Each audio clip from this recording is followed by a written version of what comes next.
We're here today with the all-new Padfone from Asus. It's an awesome example of innovation in the smartphone and tablet categories. So watch carefully as we go from a smartphone to a tablet to a netbook style device. This is pretty cool.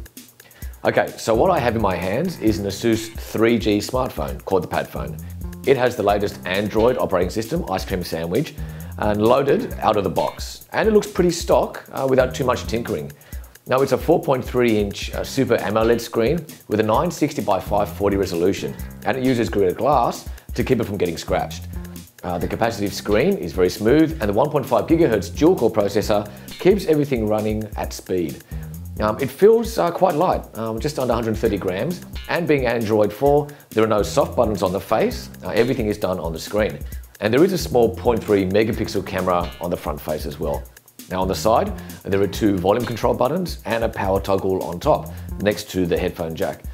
The backside shows some of the Ultrabook and Transformer pedigree that the Padfone has evolved from, with a circular pattern that has the added benefit of adding a bit of grip when in the hand. The camera is 8 megapixel with an f2.2 aperture, and there's an LED flash just below the lens. Now behind the metallic panel is the SIM card slot and a slot for a micro SD card. As you can see, the ICS build is pretty familiar and easy to navigate, as there isn't much in the way of skinning or bloatware getting in the way of the native Android experience. One thing I did load on is Chrome for Android, as I am a fan of that browser, and it worked perfectly on this device. Now, just say I'm on the browser having a read, but really want to view it on a larger screen. Watch this.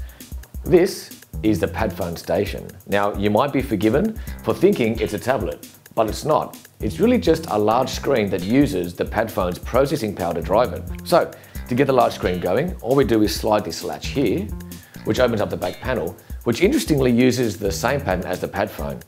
We slide the Padfone in accordingly to the guide there and press it into the connections, and then we close the panel. What happens next is really cool. The screen turns on automatically pretty quickly, and we can see it looks pretty much like a standard Android tablet homepage for Asus. The only difference here is that the Padfone is providing everything from the internet connection to any app performance. So we've converted a smartphone into a tablet. So whatever apps are on the smartphone can now be used in full tablet screen mode on the Padfone Station. For example, Chrome was open on the Padfone, and when we've connected it to the station, Chrome appears on the browser with any open bookmarks, tabs, and it's been converted to the tablet version of the app. So instead of having to tether your tablet to your smartphone each time, if you want to go online, all you would do is insert the phone into the back panel and voila, a fully functioning Android tablet which would use the existing 3G connection of the Padfone for your online activities. Remember, the Padfone Station is just a screen waiting for the smartphone to be connected. The tablet even utilizes the 8 megapixel camera on the back panel with two holes perfectly aligned for the flash and LED lens of the phone itself. The tablet itself does have some basic features like the 1.3 megapixel front webcam. It's got speakers on the smooth part of the back panel, and it's got power and volume buttons as well as a headphone jack over here.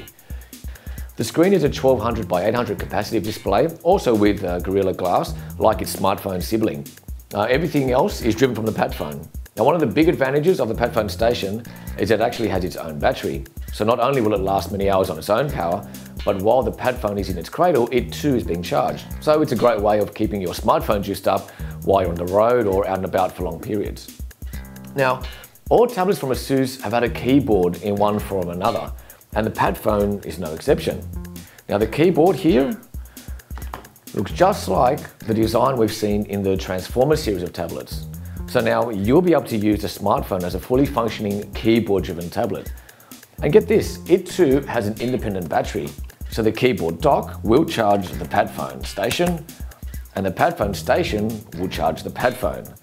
Now Asus claim that using the dock and station actually increases the smartphone's operating capacity by a further 102 hours from its own charge. At the end of the day though, the Padfone is still that, a phone. So what do you do if the phone rings while it's locked in the panel? Well, you could take the phone out and hopefully answer it before it goes to message bank. Or you could get one of these Stylus pens. Now, this is another innovative leap from Asus. It actually has a speaker and microphone built into this small accessory. Now, it might look a bit strange, but it's probably better than having to physically yank the phone out. So we've crammed in a lot in this first look, and as you can see, it's one of those products that will lead the way for further innovation and creativity from Asus that, to be honest, hasn't yet disappointed in their major releases lately. Now, I'm sure you have heaps of questions, and we have this unit for a couple more days. So please, let us know what you'd like us to demonstrate or check, and we'll put together some more segments based on your feedback.